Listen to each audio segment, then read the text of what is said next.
اب میں بتانے لگا ہوں کہ یہ جو کرتے ہیں، میں پہلے اپنا بتاتا ہوں۔ میں اور میری بیگم نے جب حج ہم کرنے گئے تو ہم نے کسی کو نہیں بتایا، صرف بچیاں چھوٹی تھی تو ان کے لیے ان کی ایک کزن جو تھی میرڈ، اس کو ان کے سپرد کیا، بس ان کو پتا تھا، کسی کو نہیں پتا، کسی دوست کو نہیں بتایا، کسی محلے دار کو نہیں بتایا۔ اچھا، میرا جو لاہور والا گھر ہے نا، وہ ایک بہت بڑا پارک ہے جس کے ارد گرد گھروں میں سے ایک گھر تھا، یعنی وہ ہماری ایکٹیویٹی جو تھی باقی لوگ بھی گھر کے باہر سے دیکھ لیتے تھے۔ تو نہ کسی کو بتایا ہم جا رہے ہیں، نہ کسی کی دعوت کی، نہ کسی کی دعوت میں گئے۔ میں اور بیگم خاموشی سے، صبح فلائٹ ہماری تھی کوئی 10-11 بجے میرا خیال سعودیہ کی فلائٹ تھی، تو ہم گئے صبح، ہم نکلے، میں نے شلوار قمیض پہنا ہوا تھا، بالکل سادہ سا، اور بیگم نے بھی سادے سے کپڑے پہنے تھے، لیکن وہ حج منسٹری کی طرف سے کچھ بیگ ملتے ہیں جو آپ گلے میں لٹکاتے ہیں، اور کچھ 1-2 نشان ایسے ہوتے ہیں۔ اچھا، ہم باہر نکلے دونوں میاں بیوی ایئرپورٹ جانے کے لیے، تو وہ پارک میں محلے والے بیٹھے ہوتے تھے، بزرگان دین، ان کو شک پڑ گیا۔ وہ ایک ہمارے پاس آیا اور کہتا ہے کہ ڈاکٹر صاحب تسی حج تے نہیں جا رہے؟ اب جھوٹ تو بندہ بول نہیں سکتا۔ میں نے کہا جی نہیں، میں نے کہا ہاں سوری، میں نے کہا جی ہم حج پہ جا رہے ہیں۔ وہ کہتے انی خاموشی دے نال، میں کہا جی حکم ہی اس طرح ہی ہے کہ یہ تسی اپنے لیے کرنا ہے، اللہ نے حکم دیتا اپنے لیے کرنا ہے۔ یہ میں پورا کمیونٹی نو، رشتہ داراں نو مطلب اعلان نہیں کر سکتا کہ میں اسی حج تے چلے۔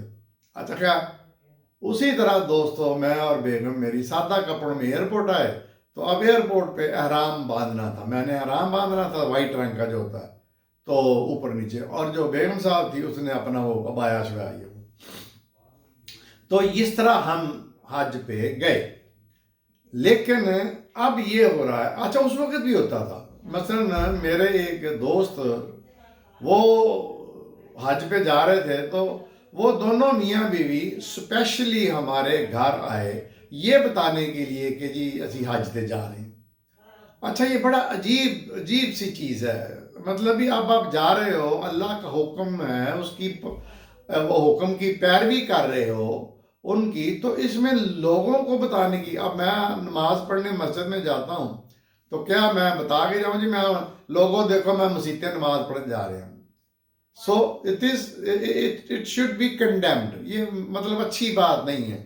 اب اس کا قرآن سننے سے تو تعلق نہیں ہے، لیکن حضور صلی اللہ علیہ وسلم کے زمانے میں بھی صحابہ جو تھے وہ اسی طرح خاموش تھے، وہ تو رہتے وہاں۔ مجھے خالد بن ولید رضی اللہ عنہ کا واقعہ یاد آ گیا، وہ اس قدر جنگوں میں مصروف تھے کہ ان کو حج کا ٹائم نہیں ملا، اور اب ان کو پتا تھا کہ حج فرض بھی ہے، جانا بھی ہے حج کرنے، تو انہوں نے کیا کیا، ایک جنگ کے دوران اپنے 2 ساتھیوں کو لیا اور وہاں تیزی سے وہ مکہ پہنچے۔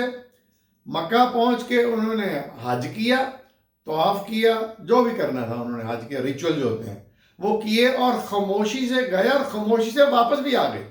یعنی آپ کی فوج کو سوائے وہ 2 جو تھے ان کے کمپینین، کسی کو پتہ ہی نہیں چلا کہ خالد بن ولید حج بھی کر رہے ہیں۔ یہ اس طرح کا حج ہوتا تھا۔ تو یہ جو آج کل بھی ہے، پہلے بھی ہوتا تھا کہ بھئی اس میں کیا، اس میں مطلب لوگوں کو بتانا ہے، تفاخر یا مذاق ہی اڑانا۔ اگر ایک غریب آدمی اس کے پاس پیسے نہیں ہیں، وہ حج کرنے نہیں جا سکتا، تو اب وہ بیچارہ کیا کرے؟ اس کو مطلب کمپلیکس ہوگا نا، احساس کمتری ہوگا نا کہ جی ان کے پاس، شیخ صاحب کے پاس، میاں صاحب کے پاس بڑے پیسے ہیں تو حج پہ جا رہے ہیں، تو بتانا کیوں ہے؟ تو یہ دنیا خرافات شروع ہوئی ہے، میں اس کو خرافات بولوں گا، کہ بڑے بڑے اب فنکشن ہونا شروع ہو گئے ہیں اس میں کہ جی ہم حج پہ جا رہے ہیں، تو 1000 بندے کا کھانا، 10 لاکھ روپیہ خرچ ہو رہا ہے، جو آج کل مہنگائی کی حالت ہے پاکستان میں۔